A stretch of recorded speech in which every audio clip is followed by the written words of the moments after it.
வணக்கம் நண்பர்களே, இது நம்ம வீடு சேனல். இன்றைக்கி நம்ம வந்து முள்ளங்கி அறுவடை பார்க்க போகிறோம்.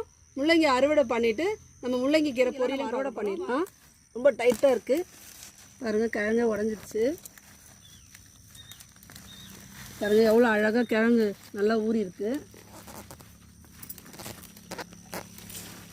நமக்கு எவ்வளோ முள்ளங்கியும் கீரையும் கிடச்சிருக்கு. இந்த முள்ளங்கியை நம்ம அறுவடை பண்ணிட்டோம். இதுக்கப்புறம் கீரை பொரியல் எப்படி செய்ய தேவையான கீரை ரெடி பண்ணிட்டோம். இதை கட் பண்ணி எடுத்துகிட்டு வந்துடலாம். இப்போது இதை குட்டி குட்டியாக நம்ம இந்த மாதிரி கட் பண்ணி எடுத்துக்கலாம்.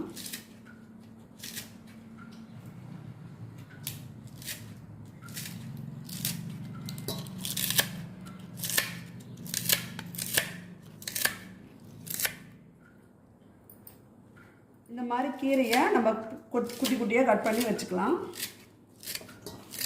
நல்லா பொடியாக இருந்தால் நல்லாயிருக்கும். சரி, இப்போது 2 மிளகாய் வந்து நம்ம வறுத்து எடுத்துக்கலாம். இது கூடவே நம்ம வேர்க்கடலையும் சேர்த்து வறுத்துடலாம். இப்போ நம்ம கீரைக்கு பொடி செய்ய போகிறோம். பூண்டு எடுத்துக்கலாம், மிளகாய் எடுத்துருக்கோம், 2 சேர்த்துக்கலாம். வறுத்த வேர்க்கடலையை ஜாரில் சேர்த்துடலாம். கடாயை வச்சாச்சு, எண்ணெய் ஊற்றிக்கலாம். எண்ணெய் காஞ்சிருச்சு. இப்போது கீரையை போட்டுக்கலாம்.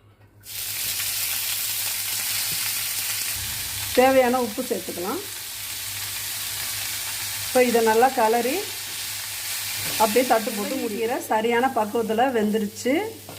இப்போது நம்ம அரைச்சி வச்ச வேர்க்கடலை பொடி, பூண்டு, மிளகாய், வேர்க்கடலை, இது 3 அரைச்ச பொடியை நம்ம இதில் சேர்த்துடலாம்.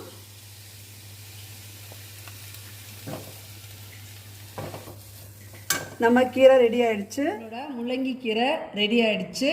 இன்றைக்கி நம்ம சாப்பிட்றதுக்கு களியும் கரோட்டு குழம்பு வச்சுருக்கோம். அதுக்கு சைட் டிஷ்ஷாக நம்ம முள்ளங்கி கீரை ரெடி பண்ணியிருக்கோம். இந்த வீடியோ பிடிச்சிருந்தா லைக் பண்ணுங்கள், ஷேர் பண்ணுங்கள், மறக்காமல் கமெண்ட் பண்ணுங்கள், சப்ஸ்கிரைப் பண்ணுங்கள். நன்றி.